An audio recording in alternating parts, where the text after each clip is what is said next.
asalaamaaleykum chers téléspectateurs dal leen ak jàmm ci seen émission le meilleur et le pire alors sans plus tarder ma bàyyi leen ak seen poursuite te ñu dellu si waat. asalaamaaleykum chers téléspectateurs comme ni ñu ko tàmm di defee semaine bi topp na ñeenti oto bi ci njëkk benn 4x4 la Hyundai suñu voiture numéro 2 benn minibus la suñu voiture numéro 3 accident la bu ñu romb ci tali bi suñu voiture numéro 4 benn Jeep bu weex la ñu xooli seen comportement ci tali bi. Donc suñu voiture numéro 1 moo nekk nii moom moo ñu doublé par la droite. 4x4 bu xonk bi boo gisee ni mu ñu doublé par la droite ba jël rond-point bi tegu ko ci yoon donc léegi ñu xool moom ban comportement lay am boo seetloo déjà véhicule baa ngi circulé mais de derrière la plaque d'immatriculation fait défaut donc amul plaque arrière. donc suñu conductrice ku jigéen la moom moo nekk nii oto bu rouge bi ñu bàyyi ko fa xool suñu conducteur numéro 2.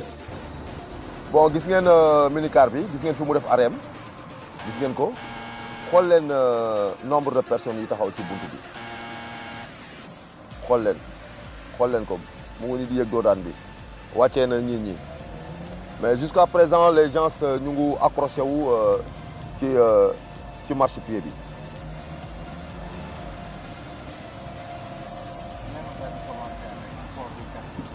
gis nga borom moto bi aussi nekk sunu kanam vous le voyez solul casque te magum jëmm la solul casque te li ñuy wax yëpp ci casque yi casque nga xam ne pour sécurité nit ki la mais nit ñi dañ koy sàggane ba léegi duñu sol ay casque ngay wax ba sonn mais jàpp ba sonn mais nit ñi ba léegi xamuñu casque bi pour ñoom kese la. donc voilà moom déjà mi ngi ci 2 infractions. un accident suñu conducteur numéro 3 en fait du oto benn accident bu ñu romb la ci côté Nord Foire bi donc ñu bàyyi agent bi wàcc xool qu'est-ce qui se passe. ça va bien. ah ok qu'est-ce qui s'est passé. qu'est-ce qui s'est passé. ana le chauffeur. ah dafa daw léegi dañ koy pousse mu génn. pour le constat. da ngay woo gendarmerie on va tracer ça. donc agent baa ngi wut lu mu ko tracé parce que secteur bi ñu nekk secteur gendarmerie la donc gendarmerie moo mën a def constat. bon donc ñoo ngi topp Jeep bu weex bi nekk sunu kanam c'est un véhicule sans plaque aussi. ñu xool moom tamit ban comportement lay am ci tali bi. ngi ci tali Yoff bi ñu seetlu fii tamit day bëri ay ralentissement ñoo ngi ci embouteillage yi fi mu toll nii mais li ëpp li ko waral mooy restaurant yi fi nekk oto yi ñooy yeggaale ci kaw tali bi donc mooy xatal fii. yéen a ngi gis ni oto yi taxawee nii ni taxi bi stationné moom mooy gën a ralentir circulation bi à ce niveau donc autorités yi war nañ ci mën a jël ay mesures aussi. ñu delluwaat suñu conducteur numéro 1 en attendant moom benn infraction la amagum mooy dépassement bi ñu dépassé par la droite au niveau du rond-point.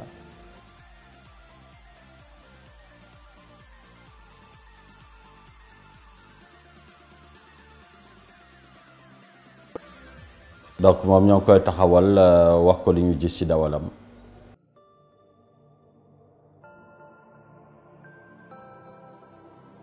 Bonjour madame, vous allez bien? Bien merci. Je peux voir les pièces afférentes à la conduite?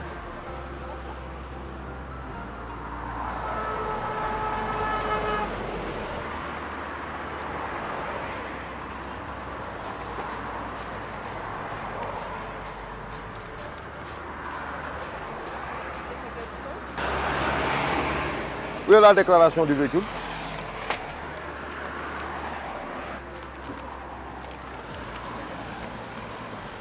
Où est l'original?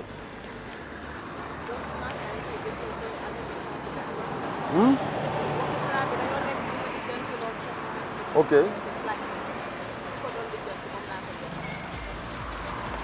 Donc en se fiant sur votre déclaration, 3 juillet, là, vous êtes au-delà des 15 jours, donc déjà c'est un cas d'immatriculation. Je peux voir votre permis? Mais, contrôle bi, xam nga la moo ko indi. Au niveau du rond-point Philippe Madjiguène, waroo woon doubler à droite, waroo woon def dépassement à droite. Non, dama def naa sama signalisation. Non, mais ci rond-point la ñu nekk. Ci rond-point la ñu nekk. Man ak yow ak tata bi nekk suñu kanam. Yow waroo ma def dépassement à droite. En fait, pour man clando la. Pour yow tata bi non du clando du pour yow da ngay fiyewu ci code. Non tata mu ngi doon droite. Tata bi mu ngi doon serré. Yow tu as obligé nga tafu tata ba pare wéeru ñu pour génn. C'est loolu mooy dawal bi yow côté gauche da ngay jubal côté gauche ngay jël. ni nga jëlee sens giratoire bi baaxul. dem nga ba ne ko non parce que tata bi mu ngi xam nga tata bi da doon serré à droite léegi waaw moom mu ngi ci ginnaaw tata bi mais il faut tata bi serré à droite moo tax nga yow nga ñëw après ñun on était obligé ñu wàññi may la nga jàll moo tax ñu topp la tata boobu lañ doon topp mais dañ ko mujj bàyyi pour topp la yow parce que déjà ni nga jëlee rond-point bi baaxul moo sa permis émission la ñuy def di xool comportement dawalkat yi.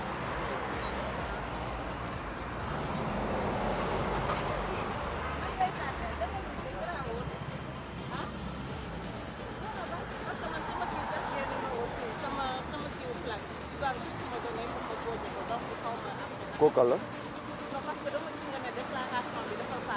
waaw. génn na mais jotagoo ko. actuellement yaa ngi en infraction. yaa ngi circuler avec un véhicule sans plaque. te délai bi biñ la mayoon jeex na. vous êtes parfaitement d'accord. voilà.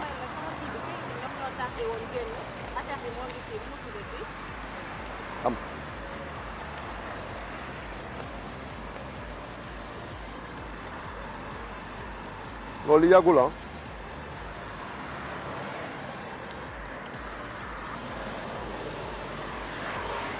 Vous venez demain à 14h au commissariat central, ou demain matin.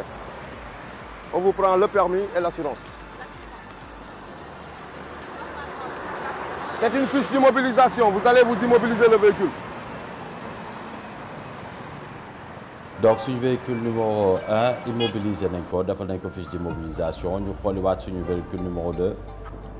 Bon ñu delluwaat toujours ci minicar bi gis ngeen ko actuellement au moins dugg na ci créneau bi taxaw mu ngi wàccee ay clients am gis nga génn na mais cette fois-ci signalé wul nit ñaa ngi taxaw ci marchepied bi ba léegi. boo leen gisee minicar yi souvent c'est des véhicules yoo xam ni c'est des véhicules interurbains licence bu xonk la ñuy am mais ne pouvant plus faire le trajet diggante ay Kaolack Dakar léegi oto yu bëri boo xoolee seen plaque d'immatriculation plaque région lay doon du nekk souvent Dakar ñooy ñëw il s'adonne à un transport public de personnes ci ay zones yoo xam ni dañ leen ko interdire parce que fii nii minicar bi waru fi circuler waru fi def urbain parce que actuellement urbain la te boo xoolee licence bu xonk lay am normalement parce que plaque bi plaque u région la DL lay gis donc c'est pas un véhicule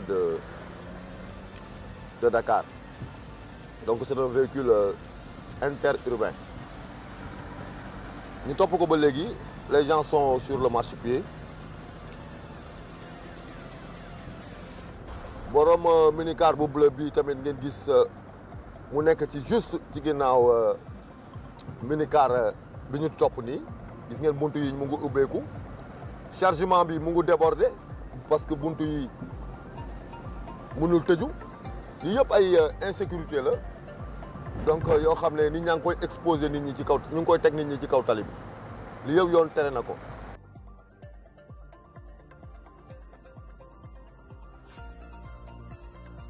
donc ñu delluwaat ci accident bi donc kuy laaj autorité yi lii est-ce que du ay dispositifs yoo xam ni ñun particuliers yi dawalkat yi war nañ ko mën a jël tracé libérer voie bi mais da nga gis comme cas bi dañuy toog di xaar police wala gendarmerie souvent mën na jël temps donc dañuy entraver circulation bi. maintenant pièce am moom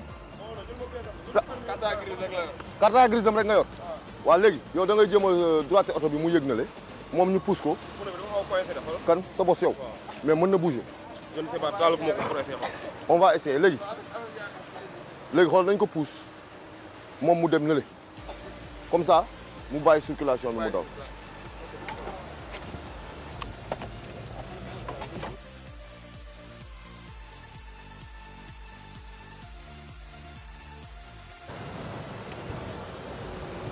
na dem fële ci kaw balaa muy yëg mu la yëg foofu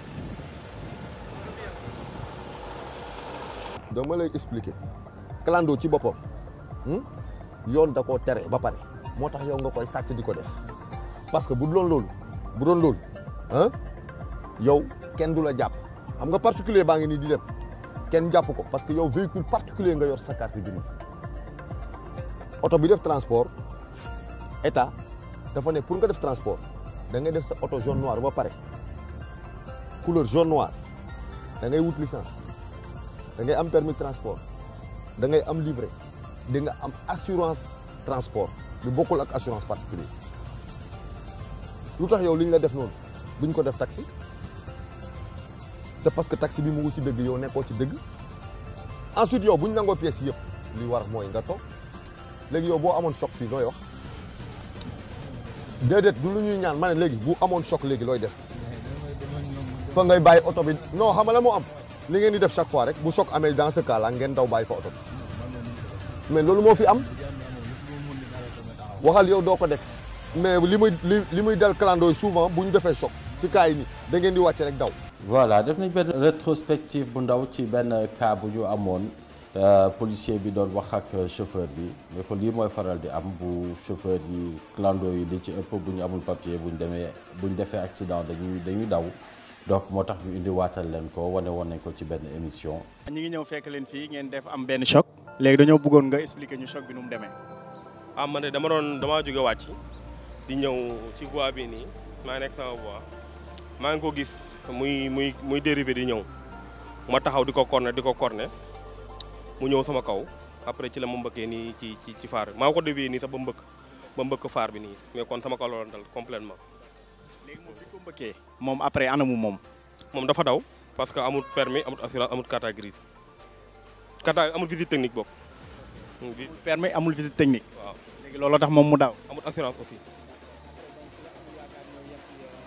waaw ci la ci amee waaw merci beaucoup. ñu delluwaat suñu conducteur numéro 4 moom ñoo ngi toujours ci embouteillage yi toujours ci axe boobu.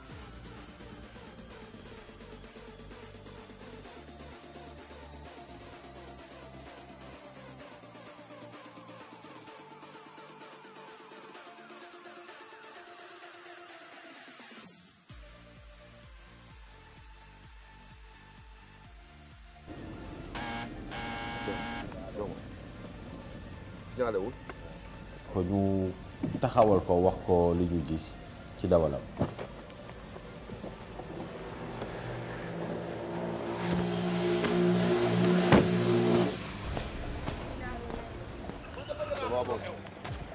Bonjour monsieur.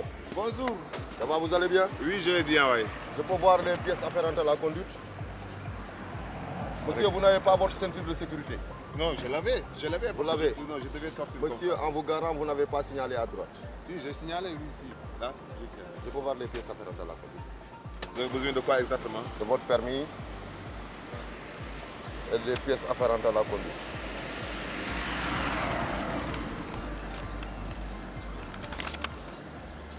Monsieur, je peux voir l'assurance?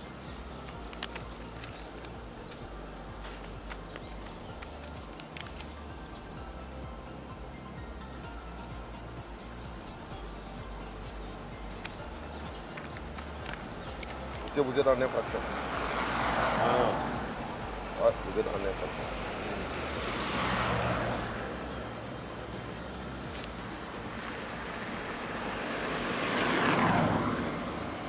La déclaration, elle est bonne. Mais votre assurance a expiré. Donc je crois que j'ai 2 assurances. Vous avez 2 assurances. Ouais, je pense que je vais donner l'autre alors. Certainement. Vous avez 2 assurances.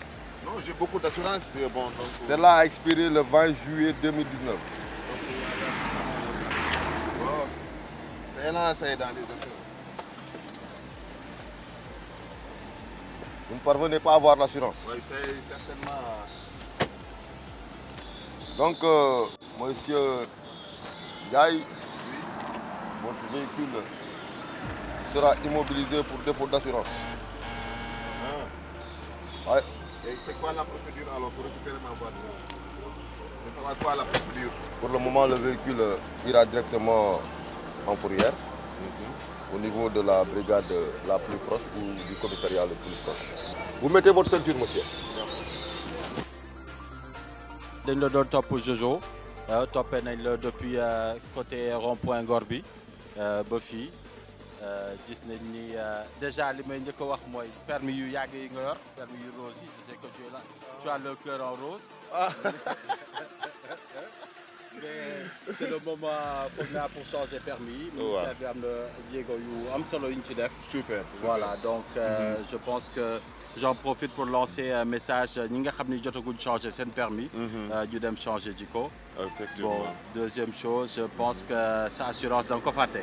waaw c'est juste que assurance bi xam nga dama am beneen oto bu nga xam ni dama ko doon essayer donc pour jënd ko donc sama yeneen papier yi mi ngi ci oto boobu ma bàyyi parce que bon assurance mooy doomu aadama man moom mën naa ne musuma ko ñàkk sama oto musta ñàkk këyit c'est juste que beneen assurance mi ngi ci beneen oto parce que démb beneen oto bi laa yoroon donc lii aussi ngeen di def baax na trop parce que nit ñi bu ñu xamul du ñu xam lu ñuy def dañu war di sensibiliser maanaam man ci métier boobu sax laa nekk donc kuy yeetee di sensibiliser da ngaa war a nekk tamit ci yoon bu jub tegu ci yoonu siraatal mustaqim du dëgg et puis police Sénégal aussi ñu ngi def seen liggéey bu baax a baax ñu ngi def seen liggéey bu baax parce que gëmuma ñu ne kii xëy na ku ñin ñi xam la rek warul joxe ay papier non ki ñin ñi xam ak ku nekk biir kër ma ñun ñëpp ay sénégalais lañu ñun ñëpp ay doomu aadama lañu donc dañoo war a nekk en règle d'accord xam naa nag aussi temps yi liggéey ba ma xaw a jàpp mais dinaa dem changer sama permis def permis yu mujj yi nee nañ ma sax carte grise yi léegi sax tamit yu ndaw la loolu aussi wax nañ ma ko barki démb donc semaine prochaine incha allah dinaa dem lépp lu ma war a def par rapport ak loolu ma def ko. incha allah li nga wax moo am nul n'est au-dessus de la loi yoon bi dañ ko teg pour ñëpp assurance lu am solo la ci oto parce que tey bu la dara dalee wala ki nga àndal selon type assurance bi nga yor moom moo lay jël en charge donc da di loo xam ni waruñ ko di ko sàggane léegi rek bi ñuy poursuivre benn oto ñoo ngi tombé ci benn accident boo xam ni borom clando bi dafa daw parce que amul permis amul carte grise amul assurance donc tey bu fekkee am nga benn message booy joxe tey ci ñi nga bokkal tali bi loo leen di wax.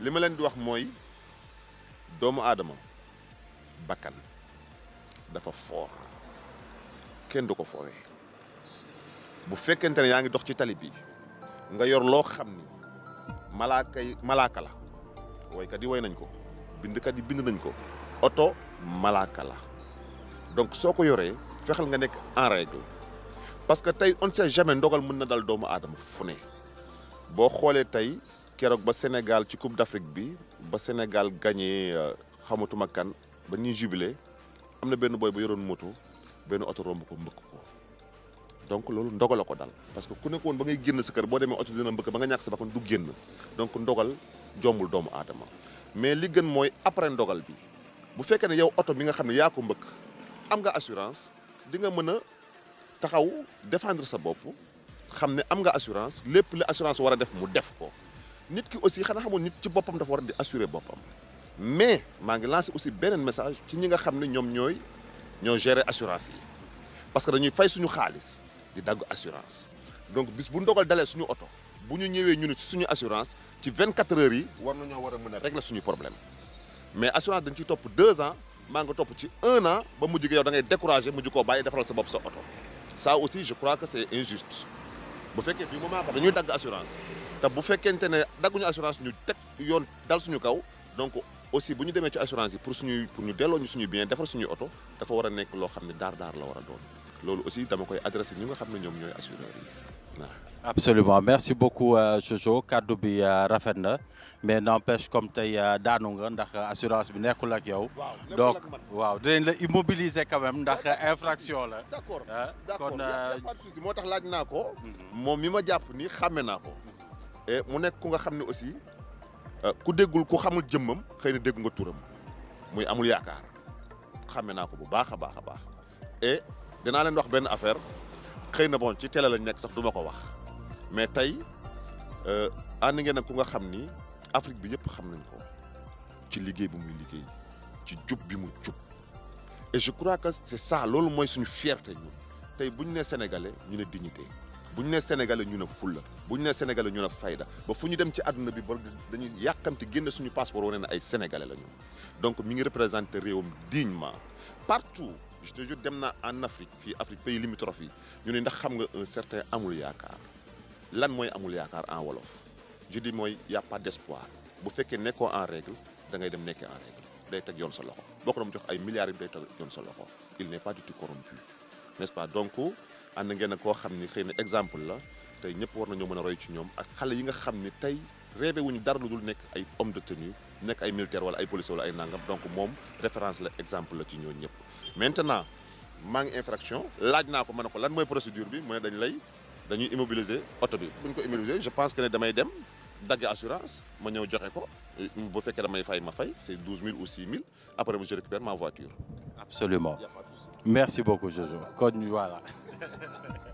mobiliser nañ ko ñu delluwaat suñu conducteur numéro 2. ñu delluwaat ba tey ci suñu minicar bi bon donc ba léegi nit ñaa ngi ci marchepied bi.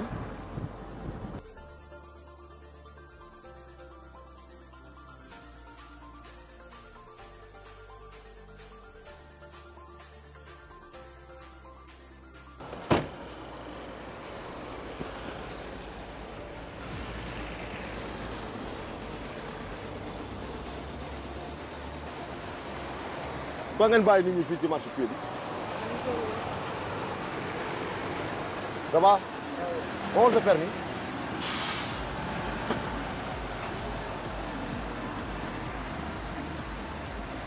yaa ngi si jàmm yow sa buntu yi di tëju nit ñaa ngi taxaw ci marchepied bi n'importe comment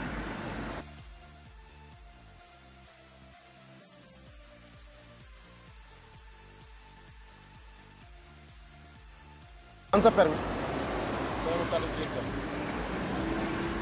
kii carte grise kese la ana assurance bi carte grise kese la ana assurance bi bii carte grise kese la ana sa permis yow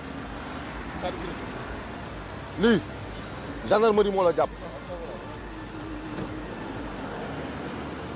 astafurlah ngay wax kay an sa licence kii licence bu xonk la kii licence transport bu bagage la yaa ngi dégg licence bu marchandise la auto transport da ngay am licence bu xonk wala licence bu jaune boo yoree licence bu jaune mooy urbain nga bu dee bu xonk muy interurbain yow lii pour marchandise la du bu sax pour nit licence su marchandise la léegi da ngay ñëw commissariat central ah da ngay garer oto bi nga ñëw ñu immobiliser la nga ñëw commissariat central ah jàpp naa la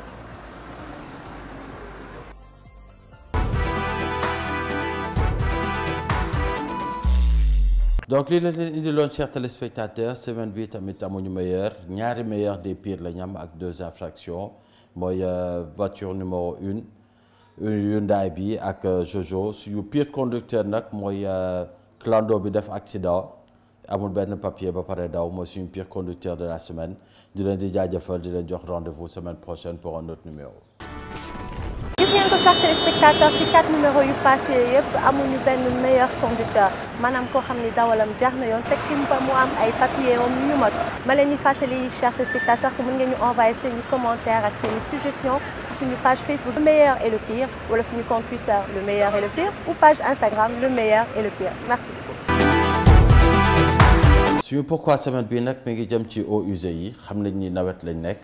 seetlu nañ ni ci taw bu njëkk bi teg nañ ci ay fan ba tey ndox yaa ngi ci kaw tali bi ñuy laajte pourquoi ñu bàyyi suñu agent dafa nuyu ci commentaire. au Parcelles Assainies mais mën ngeen xool situation tali bi fu mu toll nii te tawul je vous dis donc eaux usées yi ñooy génn nii ñooy yéeg ci kaw tali bi nii donc des fois muy ralentir circulation bi waaw donc tali bi jógee normalement mu ngi jógee benn tali bu bees.